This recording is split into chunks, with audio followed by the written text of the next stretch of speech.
The real way to growth is facing your fears, I'd say. And in that, I mean pushing past your comfort zone, which, and the two are kind of synonymous in a way if you think about them, because you kind of do fear subconsciously doing something you're not comfortable doing, and you're not comfortable doing something you fear.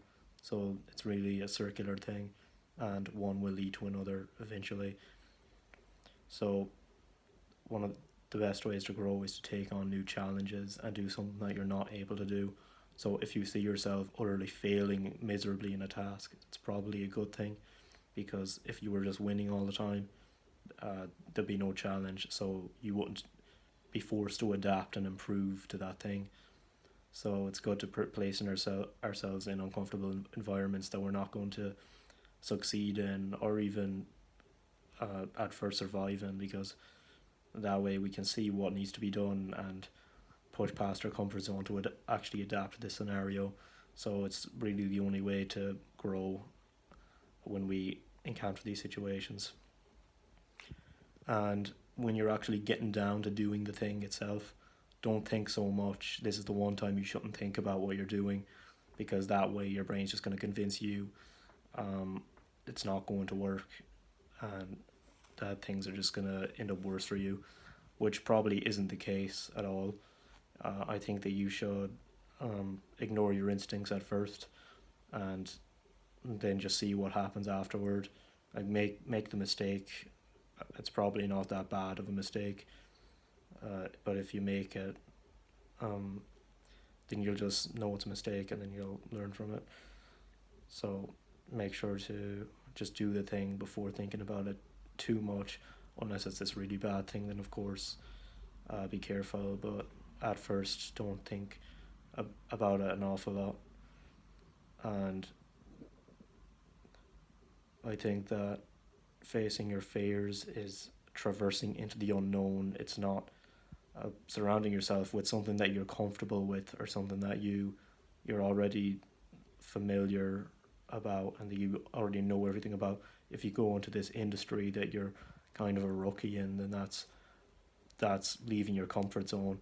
Whereas if you just stay the professional, stay the expert, you have this inert position, so you're not doing anything, therefore you're not forcing yourself to grow in any way. And that's not, sometimes that is the best choice. Maybe you're genuinely tired, but most of the time, and if you're watching this video, not you're not like just completely contented where you are now. So you need to see what you want to do and then just do it. There isn't really that much more to it. And another thing we end up doing is imagining the worst case scenario that could happen in every situation.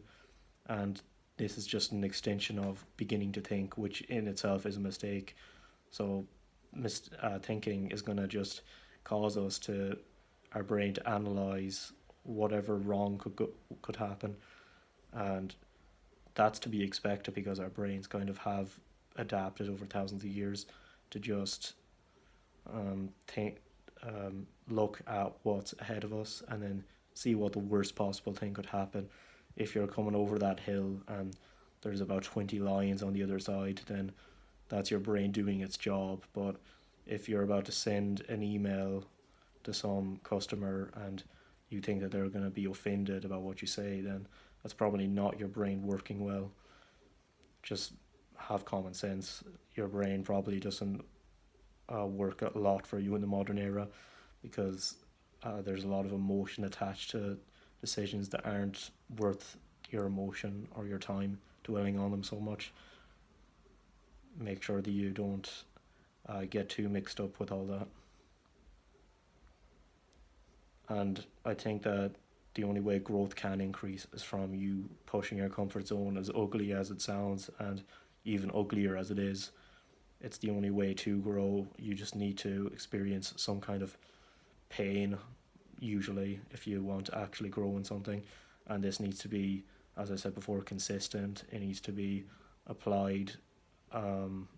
Needs to be applied strategically, so that you don't obviously burn yourself out. So make sure to moderate it.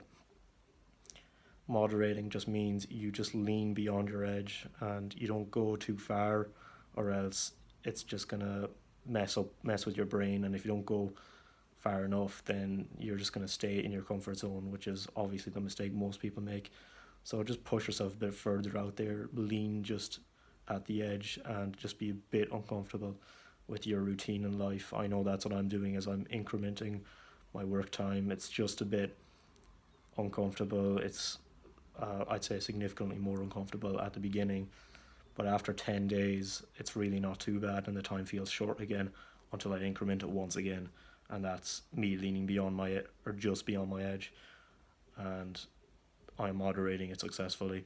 So make sure that you know how to do that as well, whatever you're doing. And last thing I want to say is that reducing your fears altogether comes from facing whatever is uncomfortable.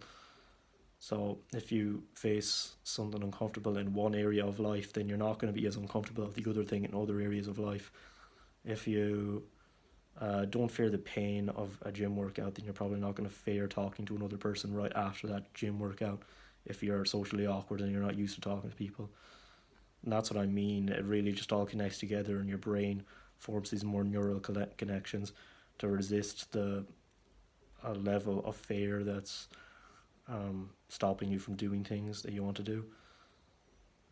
And of course, another thing is that if you have someone with you and you tell them your situation, they can just tell you if you're making an excuse about it or not, because you're frightened or something.